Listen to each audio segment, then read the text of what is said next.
There I am. Wow. There we go. Sorry about that. Mike Arnold here, co-founder, Pat Trading Partners, along with Bob Iacchino. How is everyone doing? Super interesting price action today. Amazon after the hours was a miss. I know Apple just came out and it looks like they beat across the board. And they're doing another 90 billion stock buyback. So we will check in on that. We will bring Bob on in a couple minutes. It's going to be a short session with him today, but I will stick around for a while. I also have one of my dogs at the emergency vet, so if I get distracted or have to respond to something, that's what happened. Uh, so for tomorrow, keep in mind we have the go out of the PCE price info and index tomorrow. All that coming out at 7:30, and then personal spending and personal income, and then the Michigan consumer sentiment final numbers at 9. So that's going to be, market moving potentially tomorrow morning. By the way, if you are new here, please do consider subscribing, ringing that bell, and hitting the like button. Longer term viewers and subscribers, please come back, leave some comments, and like the videos. All right, other stuff just to get out of the way. You can see pretty green day, lots of momentum bars kicking in late morning, and a pretty strong rally. And Apple should probably be up even more than that. But now Amazon should be down more than that. FOMC, by the way, next Wednesday, keep that in mind. Still 50 basis point baked in, still in negative gamma territory, even with this rally. All right, so we have Amazon, Apple, Roku. I know Intel was down also with the miss, so we can peek in on those. And tomorrow morning, keep in mind if you're trading the energy stocks, we got Exxon, we got Chevron, and they Exxon rallied really big. You got Phillips 66. Excuse me. So we got some stuff going on tomorrow besides the numbers coming out. With that, let me bring on Bob. The magic Bob button. There we go. Magic Bob button. You It's a are good on, button. Bob. That's a good button. That is a good button. Why do you have to leave early? We have a new member of the family, a new little rescue. You rescued a dog. Yeah, she's around here somewhere. Well, And she needs a lot of things, especially attention right now. She's in a strange place and she's pacing around a lot. And so seem to calm her. So I just want to get done with my work day and kind of hang out with her and take her for multiple walks to kind of get all this energy out so she can sleep through the night, at least partially through the night. You know how they are when you rescue a new oh dog, yeah, Mike. The night is hard, especially I because they know. wake up in the middle of the night and they have no idea where they are and they start, looking all Yep. around and stuff. I've only rescued a couple in my life, so A no. dozen. That's so. I'm sure everybody will understand because you have a new member of the household, and especially is she aware of your fame? She's not. She had no idea who I was. It's so So she has weird. no idea, but she will be, and then she'll realize she's owned by like the rock star of trading TV. There We we don't go. like to say owned. We like to say Well, she has now a member of the family in full yes, standing. her owner. I'll put it that way. Good enough The for me. person who pays the bills. Person who pays the bills. That's what I am. Okay, she's got to respect that, and provides the food and the walks and everything else they need. So, well, let's I not could. hold you around too long. Let's get your thoughts Yeah. on stuff today. So a couple of quick things. Number one, I was surprised at Amazon because of Microsoft's beat was so much based on their cloud performance. So I was surprised with the Amazon miss, quite frankly. Did you see their My cloud numbers though? Their No, were they strong? services? Look at that. That's their web services Yeah, though. yeah. If they just That discontinued everything else, no, I thought that would really be that would be enough, given how Microsoft performed, because Microsoft is Microsoft. They say that third in a huge market is pretty good, and it sure did work for Microsoft's stock. Yesterday, I did an appearance on Australian television, and then um, I did a Bloomberg appearance as well. I think the day before. I don't know. Whenever. Oh, when was Facebook's earnings? It was after that. But I basically said I thought that Facebook and Microsoft was not going to be enough to save the market. Um, you would really, there was really enough misses at this point when you look at it from Google, for example, and the performance of Netflix, and tech was really going to have a hard time. And when I look at this chart you have up right now, it's back to the rotation zone. So everybody who thinks that, like, well, prior to being a member of this little family here, this little community, you can easily see what is going on with price action. When you get these big moves up into the rotation zone, they could certainly break and continue, but it's certainly to be expected when you're moving away from the 8 as rapidly as we were with the NASDAQ. A pullback is completely normal. You can pull all the way back into the rotation zone without concerning yourself about the price action if you're somebody that is leaning short, right? Yep. So that's kind of my number one thing. My number two thing was looking at the GDP figures, which, and I said this on TD Ameritrade. If any of you guys have a TD Ameritrade account, I'm on their network, their internal network, every Wednesday morning and every Thursday afternoon. So I did my Thursday afternoon show today, and I basically said that I don't understand the thrill of the GDP number this morning. So, number one, as I've mentioned before in these live streams, recessions used to have an actual concrete definition that you could track, which was 2 consecutive quarters of negative growth. Well, we got one, right? Well, we got one in the books now, and way earlier than I thought, by the way, way earlier than I thought. The official definition or the official designation of recession is now given to us by the National Bureau of Economic Research. But I'm still, for the purposes of these conversations, I'm going to stick to 2 consecutive quarters of negative growth. We have one now. We have one prior to the first Fed rate hike. And on top of that, in the same batch of data, the GDP Price Index. Did anybody see that? Because people certainly weren't talking about it. Yeah, Um, yeah, I had that up from this morning. I'm the only one I heard talk about it Price on index, I financial. mentioned that came in at 8% versus 7.3, And a which was, last of yeah, 7.1. which was really hot. So that's a big jump. Now, the GDP price index is the cost or the value of all the goods produced minus imports. So it's domestic only. Okay. Now think about the strength of the dollar. We already saw PPI go up. So in theory, the inflation wouldn't be driven by outside products anyway, because the dollar would be making those products much cheaper. When you have a strong dollar, you can buy products from other countries cheaper. So if we have strong inflation, some people might have said, well, some of it might be because prices overseas are up. Well, here's your evidence that domestic prices are way up. Now we get PCE tomorrow, and it's possible it's a little weaker than expectations, right? But when What's you have that GDP price index beat as much as it did, I suspect these numbers aren't going to be far off expectations, if not become beats. And if you have those big numbers, can the Fed back off because we had a slow GDP? No, they absolutely cannot. So now we almost have the pure definition of Fed tightening into weakness and stagflation. So those are my two takeaways for today. I thought that was a brutal set of GDP numbers for the circumstances. For the circumstances. Lastly, I'll say this, and then if there's any questions for me, otherwise I'll move on. I was talking to one of my friends today who's been a bond trader as long as I can remember. He was short-term interest rates, he was long-term interest rates, and he was watching the equity markets today, and he literally said to me, "Man, equity traders are stupid." Those are his words. Now, what he was pointing to is what's happening with yields right now. The 2-year yield rose. I didn't look at the settlement, but at one point, the 2-year yield was 12 basis points higher than Tuesday's close.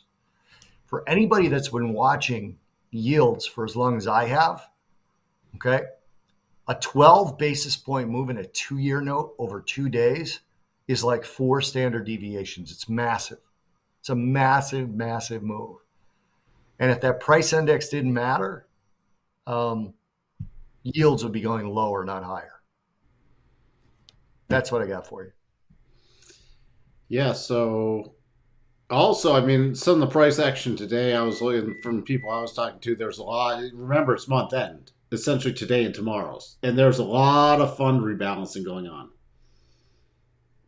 Yeah, last thing I'll say, Mike, I'm sorry. Quick announcement. Futures Edge podcast. This week we have Ryan Dietrich from LPL Financial, who's a really good Twitter follower.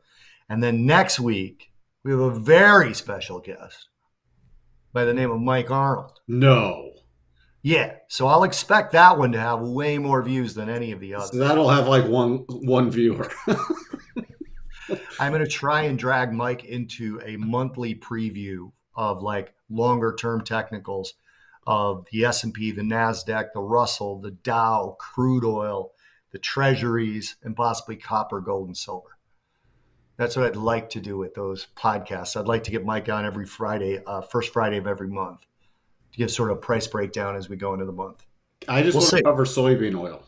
He hasn't said yes to this yet. I did. Why is Amazon down because of Rivian? Because their stake, they took a huge stake in Rivian. Oh, okay. Well, I think that's part of it, maybe. Ford as well. It's not the only thing, I mean, but it's not the only thing. It's not the only thing. And, you know, they're a lot of their stuff, they guided lower on stuff too, so. And the scope of Amazon's business, I would suspect that the Rivian stake is not the single driver of negative aftermarket. It had stuff to do with it, definitely. It had a big effect on Ford, but they have a much smaller business than Amazon does.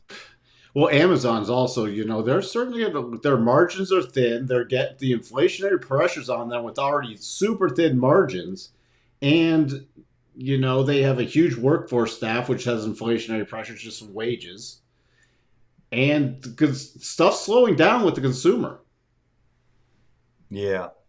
So we shall see. It will be interesting. Yeah, Amazon's actually higher in the post market right now, Mike, just so you know. Amazon's higher? Yeah. Than what? In post market. Then what? It's gap down? Not from where it closed. No, it's trading 26.09. It closed at 28.91, and we had our harmonic right at 2,690 cents to be exact. Yeah, actually, I'm looking at the wrong charting platform. I don't have post market on this one. So yeah, it's 26.09. There's a huge gap down, but it's gap below key support. Here was this triple bottom pattern that we bounced off of back to rotation zone, and now we gap below it. So all of this in here is resistance that it can trade back. If it rallies, it tries to get through a lot of major support becoming resistance. So even if you try a gap play, that's going to be brutal, at least on the first attempt, because of all this resistance. So, yeah. All right. Well, you can go attend to the new dog. I'm going to go tend to the new pup. So I will talk to you guys soon. And otherwise, I'll be back in on Tuesday unless something big happens early tomorrow morning. Okay. Well, if there's something big, it'll be with those numbers, and we'll be on at 8 if you want to jump on. If the PC is big, I'll jump on to the even for 5 minutes or 2 minutes. Yeah. Because now I got the Bob button. It's like the bat phone. We got the Bob button. All right, guys. Cheers, everybody. Bye. All right, Small Mike. There's Small Mike. How is everyone doing? Always nice to hear from Bob. Yes, thank you, Bob, for spending some time with coming away from your new rescue pup. Again, if I do have to jump off, it's because I got a dog with a hurt back at the emergency vet right now, but I should be able to get through this. Let's just peek in at the broad markets. S&P strong rally today. I mean, I hope people spotted the momentum bars. First, we had this qualified. Remember, we broke down early, got below the 37.5. I was getting bearish, and then we got the double bottom. We got that out of the way, so I'm like, all right. Stalling out back at the 50% harmonic right there, and then this was the bullish sign right here. I hope everybody, and then we'll get to more earnings stuff, but I hope everybody learned to spot this. You see how little overlap there was on this move? Just a power move. Bam, bam, bam. That's the kind of thing. You don't want to fade. You want to get on. Look at the 1 minute. Okay? And a lot of times, this is pretty much the only time I drop to a 1 minute chart, is because I like to jump on these with pausing areas. Momentum, pause area. Little 1 bar pause. Little 1 bar pause. Resistance shelf. Little resistance shelf. So this is momentum bars. Okay? Nothing you ever want to fade. And it's really good because you can use initially a tight stop, and then as it just keeps going, just ratchet up your stop. Key thing to point out, all right? Learn to spot those bars. And if you're trading the futures in a dome platform, you can start to just see the offers just getting taken out. Just boom, they're gone. They're gone. They're gone. Okay, and there's nothing the sellers, the offers just evaporate. Coming back up, remember earlier today we did close on that 1 hour above the 62.5, and that was not invalidated still with this pullback. And then we got in the statistic probabilities where we returned to the 87.5 to the 100%, and look what we did. Boom, boom, and now the pause. So that's... You got to wait for that entry signals. You had that little double, which was just a short-term play, but then those momentum bars kicked in. If we rotate higher tomorrow, we're back to the 1 hour rotation zone in the S&P. Rotating higher, I'd be targeting the 50% bigger retracement now. What I just did is updated this. I'm trying to teach everybody as much as possible, just, for free. Because this is, if you can learn to do this stuff. So initially, remember, I had it on here because we're watching that initial 62.5 level. We got the close above there. That was a return to these high areas. We've done that already. So if this rally continues tomorrow, because it's still, tomorrow's the last trading day of the month. All right, we're in May on Monday. You can also see that 50 period on the 4 hour. Getting above, pausing at that 4 hour. Into the 4 hour once, pulling back into the 4 hour twice, pulling back, and then you got the momentum move higher. So we take out today's high in that 50. Where am I targeting next? First, tomorrow would be the 50%. And then this is without doing any projection harmonics. And then it would roughly be the 62.5. The 62.5 is now on the bigger move, is up here and right at this prior support becoming resistance. So that's just some down and dirty technical analysis you can do for shorter term moves. Now remember, these moves are counter trend.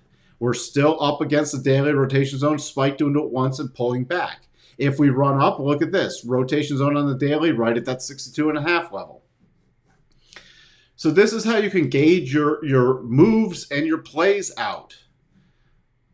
Using the conjunction of these things. There's a specific reason I show people a few different things. And look at this. I'm doing the forward harmonics now from the lows of yesterday, or sorry, the lows of the day before, the lows of Tuesday, to today's high. And whether you do forward or you had reverse on earlier, it's virtually the same high, okay? Look at this. 50% retracement move. First harmonic, 12.5%. So that's a great cluster. So there's my first major target tomorrow should we get above today's highs. You don't have to be a magician to figure this stuff out if you use the right tools. Now, pulling back, key pullback area at this point is this. The morning highs, we came through and then we blistered through it with those bars, with those momentum bars.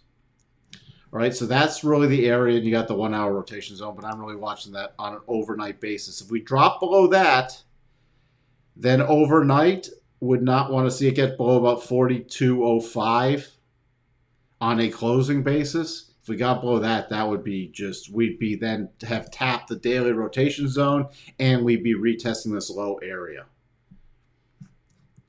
All right, so are you responding to the bat signal? It was a bat phone. Yeah, well, we both rescue dogs. So it's nice. We love to rescue our pups. he had two dogs pass in the last year or so. You know, he was without a dog for a while, and his dogs were rescues, and so it was about time he got another one. You know, so there we go. And as people know, I have 5. No more room right now at the inn, though. No more room. All right. Well, I cannot say that because if there's ever an emergency situation, the doors are always open for a rescue dog. Little double, same scenario. Then you got the momentum bars. Again, I don't need to review this on the NASDAQ. Let's just review the bigger picture. I wanted to show you on one coming up that 50 again. That 50 on the 4-hour. And remember, it got that close above the 62.5, and it favors that return to the 87.5 to 100. It returned to the 87.5, just shy of the 100. So it returned to that zone. So that is done. I already have the other levels up there, and that was pretty much the 50% retracement move on this harmonic. So if we break above about 13,550 tomorrow, easy. Here you go. You already know my target, 13,735 area. Minor, I'll be watching this 13,660. I think this is important, showing some price action, especially with this move. And look at this, you got the harmonic. So I could use 660 to about 632 in this zone. And then look at the other major. Here's your other cluster. So we got that mapped out. Pullback area. Oops. Pullback area right here, which we just dipped below briefly, but back above 13,290. We get below that. Then I'm back down to here. Don't want to see a close below this area, about 13,130, 132. Else then I'd watch for a really pretty high probability of a retest of the lows. And remember, if you want to fine tune that, and I'm not going to go into all this on the channel all the time, put up your harmonics and look, you get that close below the 1382 level, then that statistically favors a return to that low area. I hope everybody's getting good at this stuff. Dow, again, rally back up into the rotation zone, backing off a bit. So got to that 87.5 to the 100 area and now pausing. Then you go back to this bigger one, which I still have on here. So let me take off this little one. Next area in the Dow's. Oh, I got it. No, I don't. Hold on. I have it going the other way. Give me 1 second. If we're coming back down from this way. So tomorrow above about 34. Then I'm going to 34,212 area. And this one, since this didn't take out this high, this is a great way to use a reverse harmonic. So 34,166 to about 34,212, 214, and then 34,294 with the 4-hour 200 that's flat. And this prior resistance prior support becoming resistance area. And into the rotation zone. All right, I'll just get through this quickly. 33,573 support. I don't want to see it back down. By the way, there was a mini little double on the Dow. Dow, I don't want to see back below 33,260. Thanks for being here, Sterling. Just reviewing some of the key levels. You might want to go back and watch some of this replay. Russell, bullish above 1927. Bearish back below 1905. DAX. Only way I get bullish is about 14,171, and that would be to 14,300. And then if we start dropping back below about 14,000, I'm going to target right around 13,875. Crude, nice breakout play today. Show you something. All right, we broke above. Let me just show you a little crude play. So this 1, 2, 3, 4 top breaking through. Put the harmonics up there, 104.02, pausing there. Really nice pause there. You can see here, look at that pause there. Giving you a chance, if you didn't get on it, to take the next breakout level. 104.99, boom, boom. Potential double top, never triggered, and then got through that level. Let me show you why that first target was really nice too. to at least, if you got on that early, to raise a stop because of this candle body right here, and then pausing here. Next level I'm going off tomorrow is about 107 still. And my key support on any pullback is now this resistance becoming support shelf with the rising 4-hour rotation zone.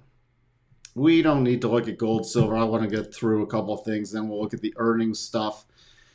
Notes, I'm still in bullish mode unless we still break down. This is a sloppy, I don't know, I don't think it's reversing enough move. I'll have to take a look at that later. But if we start getting below this 119.12, I'm just going to target 119 back to the downside. I still think this has room to run to the upside.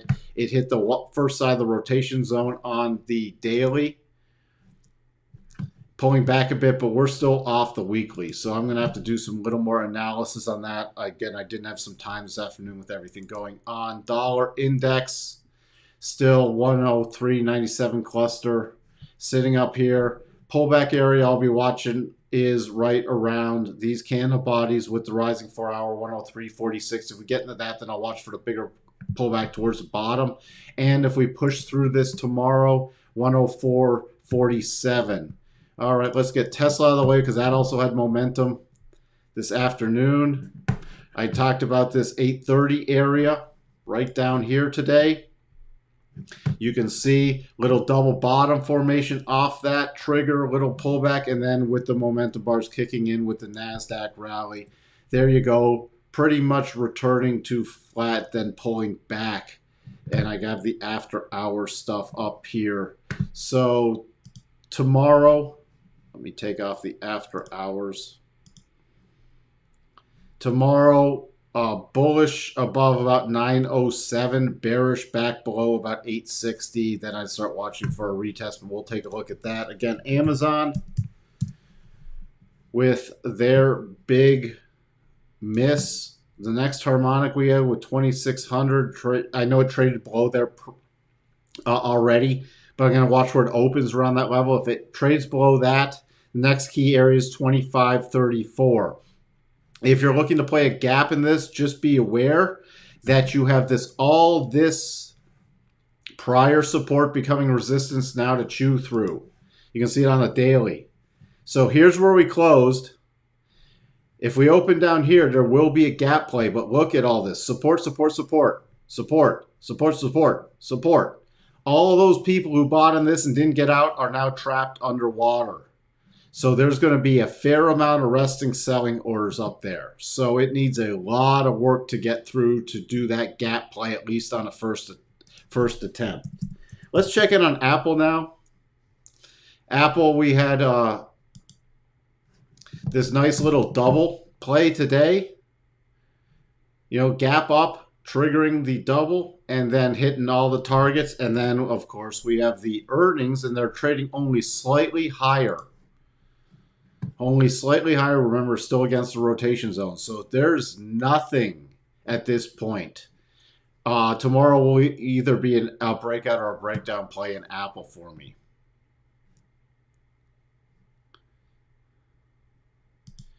Can you recommend a broker trading platform where I can trade without triggering a pattern date trader restriction? That's a law in the U.S. So why don't you, I mean, if you have a large enough account size, George, you can, I mean, even, I think, what is it? If you have 25K, is somebody right? Yeah, I think Sterling put that in. Hold on. 25K to avoid PDT if you have a margin account. Yeah, so otherwise, the way people get around it is they open multiple accounts with different firms, and I'm just telling you, I'm not endorsing this, but it's out there. You can look on YouTube. People talk about it all the time with smaller accounts. They open multiple accounts at different brokers, and then they just have to time their trades right with the different brokers. I'm not endorsing that, by the way. Okay? If any company, you can't get around it still if you're a pattern day trader without a 25K account. That's if they are letting, they be violating U.S. securities laws. That's actually a law.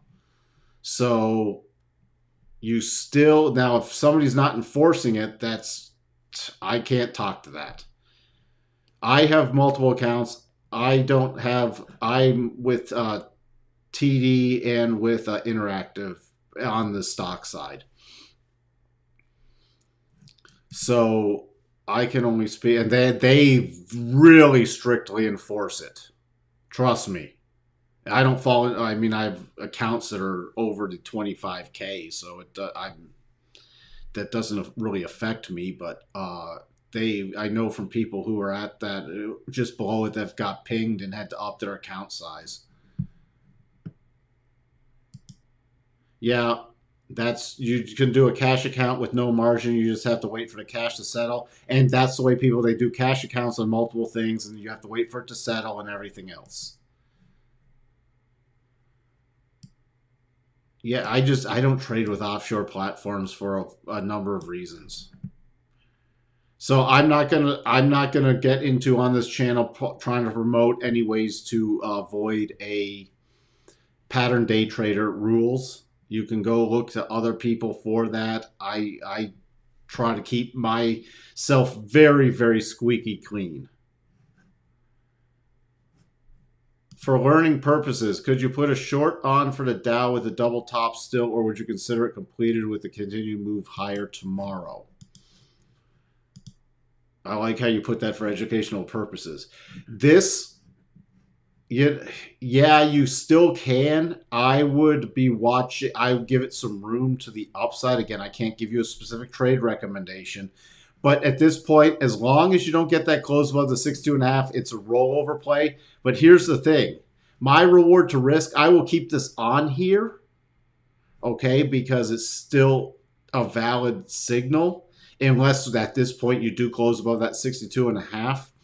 But your reward to risk, I mean, if you want to take it, if somebody wanted to take a shot up here with this against this prior, the areas I watch for between where it broke down, which we almost hit today, and the candle bodies, and you have the 50% level there, and then a stop could be a tight stop. This is, again, you already said it, educational purposes only. I'm just showing you if I wanted to play for a rollover play. Also, this is valid because we're in long-term bearish mode. If this was just a signal and we weren't in long-term bearish mode, and also just by long-term bearish mode, I mean, you look at this. Weekly rotation zone right there at that 62.5. So could it rally up there without closing above that and roll over? Sure, it could.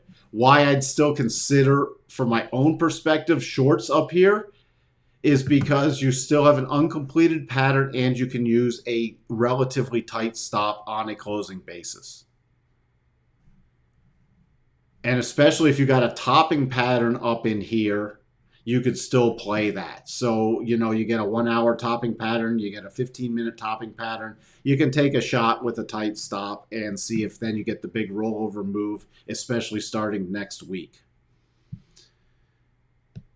But if this was, let's say we're in super bullish mode, let's just say the bear market was over. We were in super bullish mode, and let's just say this was part of a continued up move. So we're starting way down here. We had a pause. We went up. We got a double top, and we're still in super bullish mode. The double top triggered, and it hit this and this.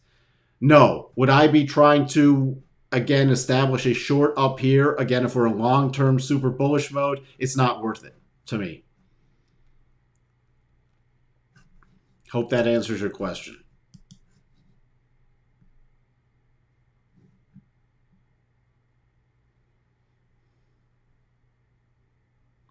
And a lot of people have to trade with that restriction. So, it's just a part of, and I hate that pattern day trader rule. I hate when they put that in. It doesn't affect me. But, it's just a crappy, crappy rule. Did that not get updated? Oops, how'd that get moved? Sorry, we only hit that got moved. There we go. We hit the first and second target. I don't know how that got moved. Sorry about that. But it doesn't matter. We hit the first and second target still. You still see there's the third target right here. All right, so you got that. So again, yeah, this is for stuff I'm trying to teach stuff, not just for something that you have to put in place tomorrow or have to consider tomorrow. I'm trying to teach you how I structure things and how my thought process works with the levels, with utilizing all this information to then come up with trades so you can practice your and develop your own trading style. And I'm just giving you inputs of what I see and look for and how it would flip in super bullish mode versus super bearish mode. All right, where else do we sit? Intel. Intel, we did have a it still might be in play. It's a lot less with it. They slight beat, but they were down a lot from their close. So there is still a potential double based off of regular market hours, but I'm not gonna be unless this gets a lot of strength. I don't think it will ever trigger. And to remember the dividend if you're a holder, Intel's coming out on the 5th of May if you were holding on ex-dividend day. Other than that, not much with Intel. There could be an interesting gap play with Intel. So that could be interesting because by the time it hits some of the key harmonics higher, this little resistance might be out of the way. Support becoming resistance. So there could be a little gap fill play in Intel. What did Roku do? So slightly up. Look at the harmonics. Now, see, Roku, you asked me if I'm getting bullish on Roku yet? No. We still have this major topping pattern. We've hit the first, the second, and this is just another bounce play higher. But look at this next little harmonic area. Boom, boom, little reversal. Now it looks like we're going to test the daily rotation zone and the prior support becoming resistance. So I will watch for another rollover play in Roku. Looks like Roku, earnings are still negative, but they beat slightly in revenue and they hit earnings roughly. So a little bounce on there, but nothing spectacular with Roku.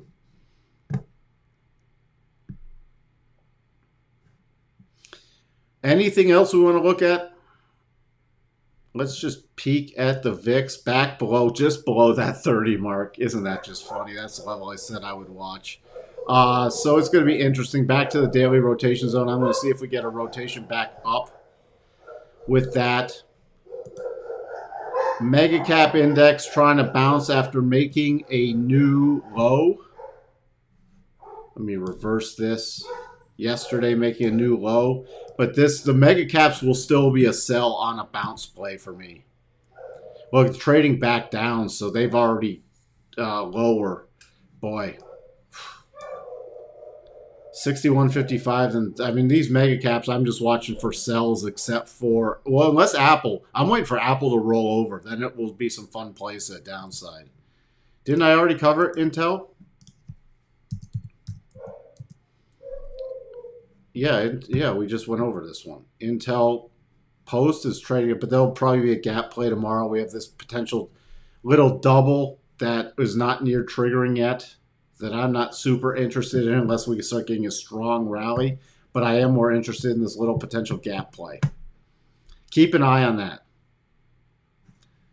That'll be a fun little play potentially. If we rally, especially if we get some strength in the NASDAQ tomorrow, there could be a fun little gap play in Intel. TSM. TSM Taiwan Semiconductor hit the first target today. Took a little while. But remember, this was a huge, huge topping pattern. This was a huge topping pattern. So on a weekly basis, it confirmed back on 22nd of February. It triggered back on the 28th of February. Down, rotation zone, first target hit. Could it easily get back to rotation zone again or higher? Yep. But this is semiconductors are, especially Taiwan Semiconductors, longer term rollover play still for me.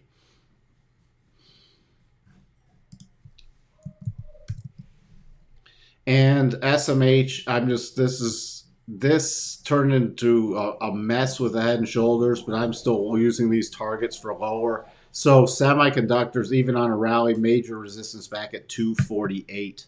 And look, it's down post to 239. I'm expecting it to hit 214. Longer term, I'm expecting it to hit this 179 area with the rising weekly 200. That's why I can't get super bullish on anything with semiconductors yet. So thanks for pointing that out, Jake. All right, with that, sounds like one of my dogs is back from the emergency vet, so I have to go deal with that. MO pays dividend today for anybody who wanted to get in a little lower. Yep. And remember, MO, whenever you have a dividend, okay, you shave that off of the price. So, and MO back into that weekly rotation zone with so far the rotation back up, but there's still a lot of support down here. Great, Jake. You've been patiently short for months in TSM and SMH, and sometimes these plays take a long time to play out. So, you got to go with the probabilities and just keep ratcheting down your stop. All right. Thank you, everybody, for being here. Did I went over? Remember, Exxon tomorrow morning. Oil still stronger. Exxon, nice little rally today. So if we get above 89.70, my next major area is 96.32, and it came back to the rotation zone. So this, if it pushes up again up here, then this potential double will be over, and it's just a breakout play higher. With that, I'll talk to everyone later. Have a wonderful evening. Thanks for posting all the earnings stuff also, Wavy. And I will talk to everyone later. Bye.